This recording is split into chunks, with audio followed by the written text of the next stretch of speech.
Hello friends, welcome to my channel.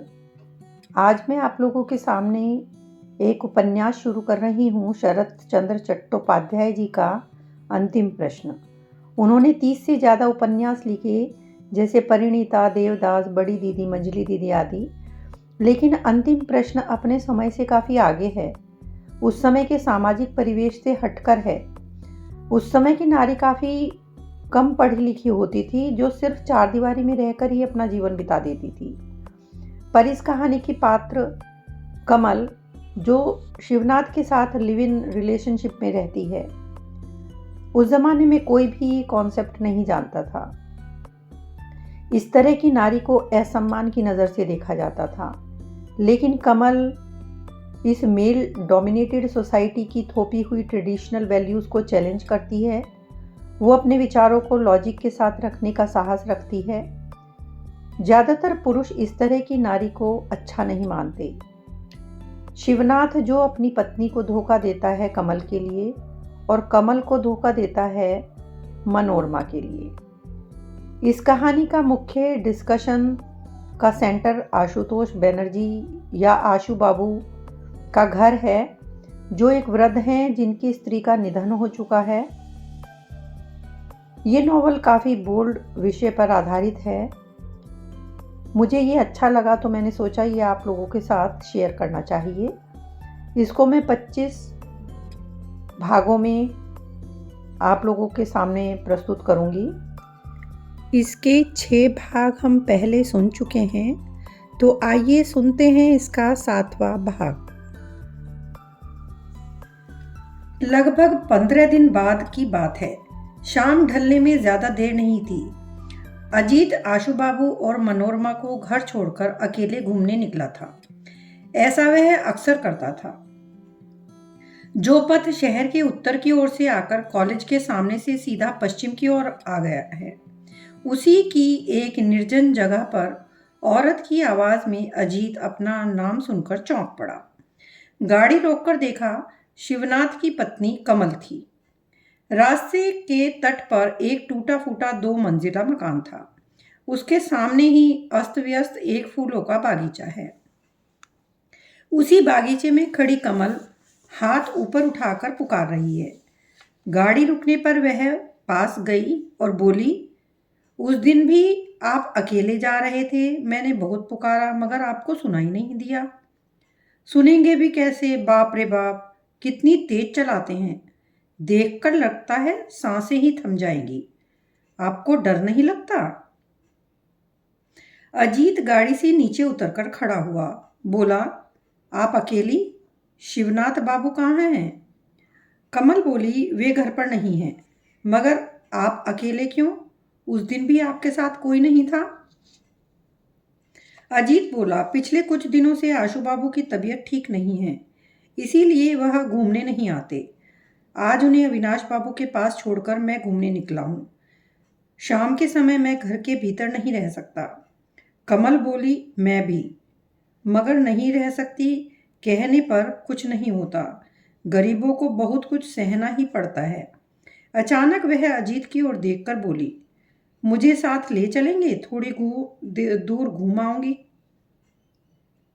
Ajit कठिनाई में पड़ गया।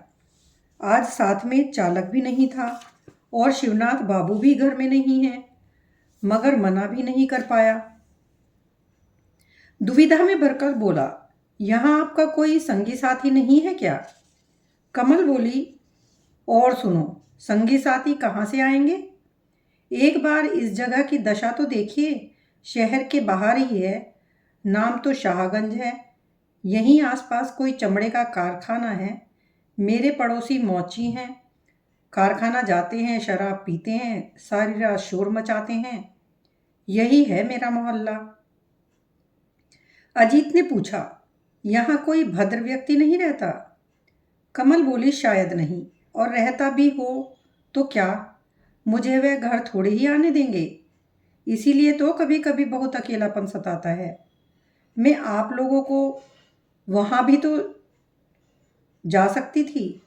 कहते कहते वह गाड़ी का दरवाज़ा खोलकर खुद ही भीतर जाकर बैठ गई। बोली, आइए, मैं बहुत दिनों से मोटर में नहीं बैठी। आज मुझे बहुत दूर तक घुमाकर लाना होगा। क्या करें, अजीत को समझ नहीं आया।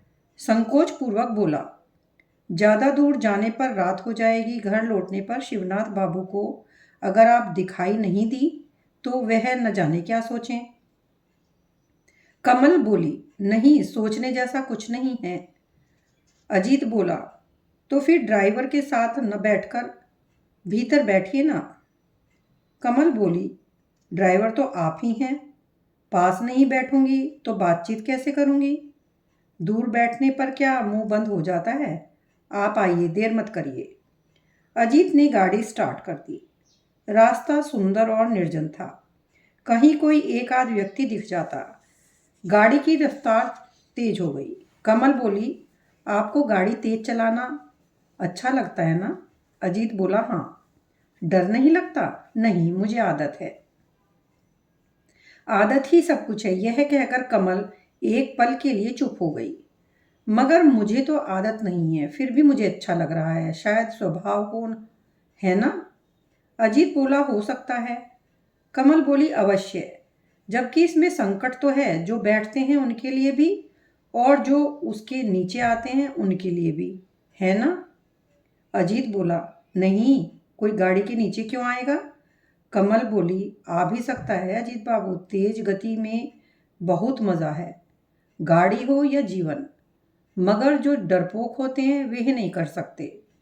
सावधानी पूर्वक धीरे धीरे चलते हैं, सोचते हैं पैदल नहीं चलना पड़ रहा, इतना ही बहुत है। पथ को धोखा देकर ही वे खुश हैं, खुद को धोखा दे रहे हैं, यह तो पता ही नहीं चलता। ठीक कह रही हूं ना अजीत बाबू? यह बात अजीत को समझ नहीं आई। बोला, इसका मतलब? कमल उसके चेहरे की ओर देखकर हंसी, फिर सिर हिलाकर बोली, कोई मतलब नहीं, वैसे ही। यह बात वह समझाकर कहना नहीं चाहती, बस यही समझ आया, इससे ज़्यादा कुछ नहीं। अंधेरा गाढ़ा होता आ रहा है। अजीत ने लौटना चाहा। कमल बोली, इतनी जल्दी? चलिए थोड़ा और चलते हैं। अजीत बोला, बहुत दूर आ गए हैं, लौटने में रात हो जाएगी। कमल बोली, तो क्या हुआ? मगर शिवनाथ बाबू शायद परेशान हो जाएं। कमल ने उत्तर दिया, होने दो। अजीत मन ही मन चौंक कर बोला, मगर आशु बाबू को घर भी ले जाना है, देर करना ठीक नहीं होगा। कमल बोली, आगरा शहर में गाड़ियों की कमी नहीं है, वे आराम से चले जाएंगे, चलिए थोड़ी दूर और। इस तरह कमल उसे आगे की ओर ले जाने लगी। क्रमशः सुनसान सड़क और रात गाढ़ी हो गई। चारों ओर बिल्कुल सुनसान थी। अचानक अजीत ने गाड़ी रोककर कहा, नहीं, अब लौट चलते हैं। कमल बोली, ठीक है। लौटते समय वह धीरे धीरे बोली, सोच रही थी झूठ का साथ देने पर जीवन के कितने ही सुख इंसान नष्ट कर देता है। मुझे अकेले ले जाने में आपको कितना संकोच हो रहा था। मैं भी अगर उसी संकोच के कारण रुक जाती तो इतनी खुशी मुझे नहीं मिलती। अजीत बोला, मगर अंत तक देखे बिना कुछ कहा भी तो नहीं जा सकता। लौटकर खुशी के बदले दुख भी तो मिल सकता है। कमल बोली, इस अंधेरे निर्जन पथ पर आपके साथ बैठकर तेज गति से कितनी दूर तक घूम आई, मैं बता नहीं सकती मुझे कितना अच्छा लग रहा है। अजीत समझा कि कमल ने उसकी बातें सुनी ही नहीं, वह जैसे खुद से बातें करे जा रही है। शर्माने जैसा इस बात में शायद कुछ न हो, फिर भी शुरू में वह संकुचित हो उठा। उस लड़की के विषय में वह अशुभ बातें ही जानता था।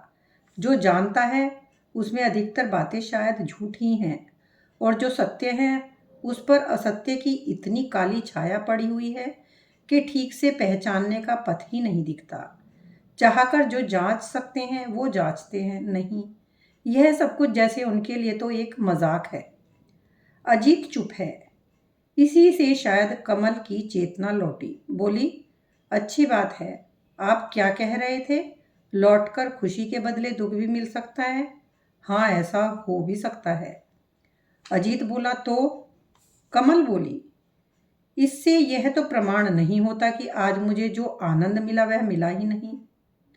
इस बार अजीत हंसा, बोला, हाँ, यह प्रमाण नहीं होता, मगर यह तो प्रमाण होता है कि आप कम तार्किक नहीं हैं। बातों में आपसे जीत पाना बहुत कठिन है। अर्थात जिसे कूट तार्किक कहते हैं वो हूं मैं। अजीत बोला, नहीं, ऐसा नहीं है, मगर जिसका अंतिम परिणाम दुख हो, उसमें शुरू में कितनी भी खुशी क्यों ना मिले, उसे सचमुच की खुशी नहीं कहा जा सकता। यह तो आप मानती हैं ना? कमल बोली, नहीं, मैं नहीं मानती। मैं तो बस इतना मानती हूं, जब जितना मिले उसे ही सच मान सकूं।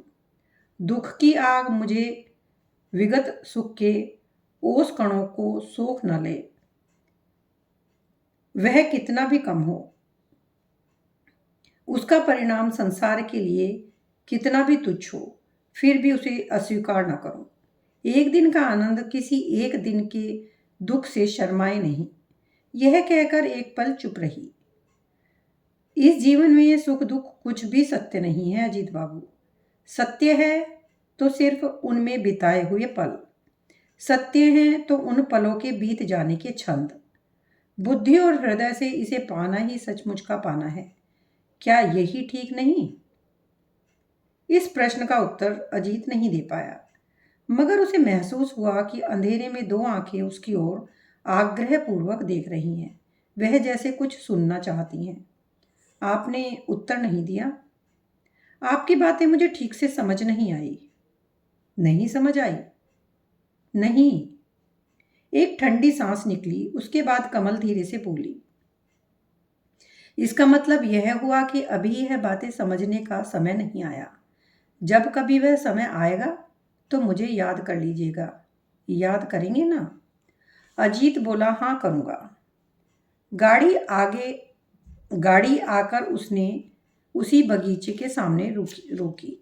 अजीत रास्ते पर आकर खड़ा हो गया। घर की ओर देखकर बोला, कहीं कोई प्रकाश नहीं, शायद सब सो गए हैं। कमल गाड़ी से उतरती हुई बोली, शायद। अजीत बोला, यह आपकी गलत बात है।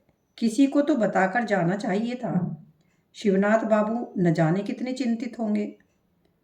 कमल बोली, हाँ, चिंता के कारण सो गए हैं। अजीत ने पूछा, इतने अंधेरे में आप कैसे जाएंगी? गाड़ी में लालटेन है, उसे जलाकर साथ चलूं? कमल खुश होकर बोली, ऐसा हो जाए तो बहुत अच्छा हो। आइए आइए, आपको चाय पिलाता हूँ। अजीत प्रार्थना करते हुए बोला, और जो भी हुक्म देंगी मैं पालन करूँगा, मगर इतनी रात में चाय पीने के लिए मत कहिए। चलिए, आपको छोड़कर आ रहा हूँ।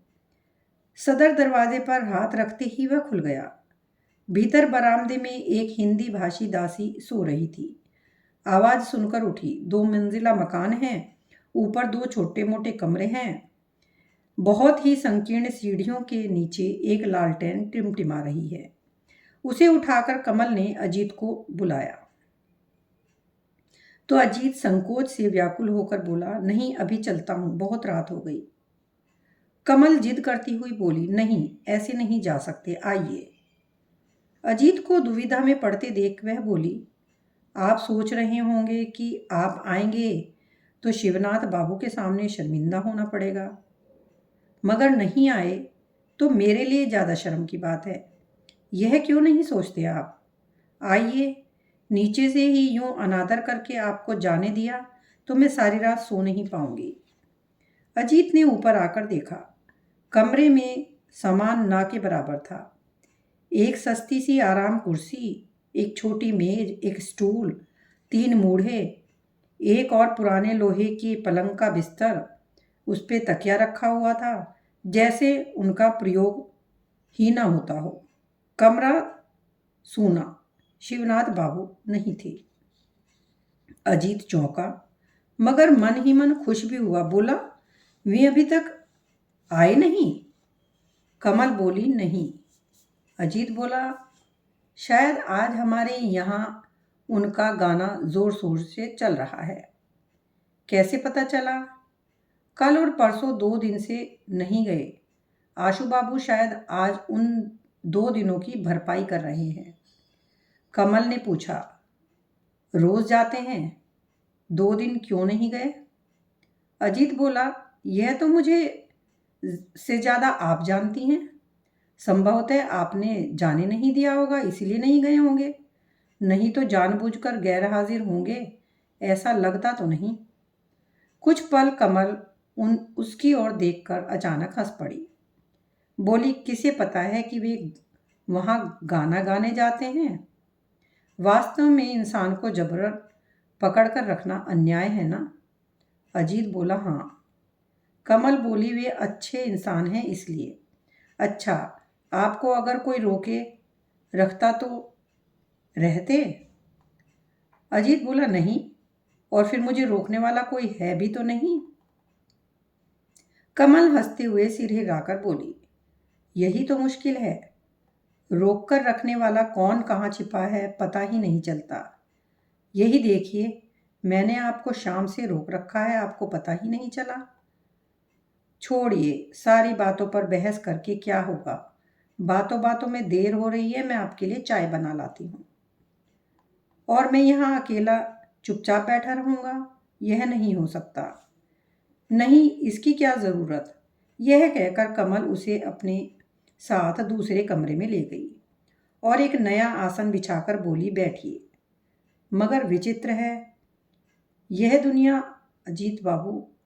उस दिन यह आसन खरीदते समय सोचा था उनको बैठने के लिए कहूँगी, मगर वह बात किसी और से नहीं कही जा सकती। अजीत बाबू, फिर भी आपको बिठाया, जबकि कितना थोड़ा समय का अंतर है। इन बातों का क्या अर्थ हुआ समझना कठिन था।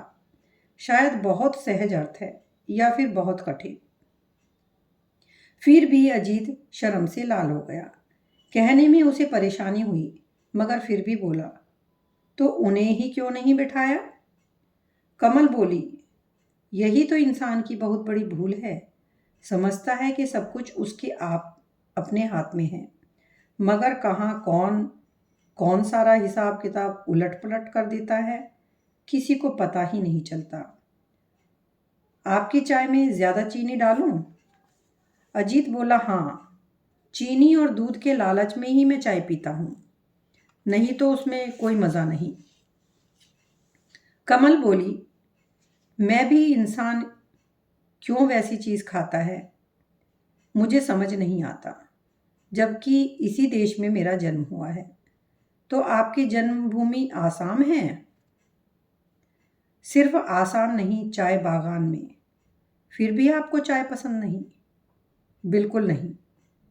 लोगों की यहाँ सिर्फ भद्रता के कारण पीती हूँ।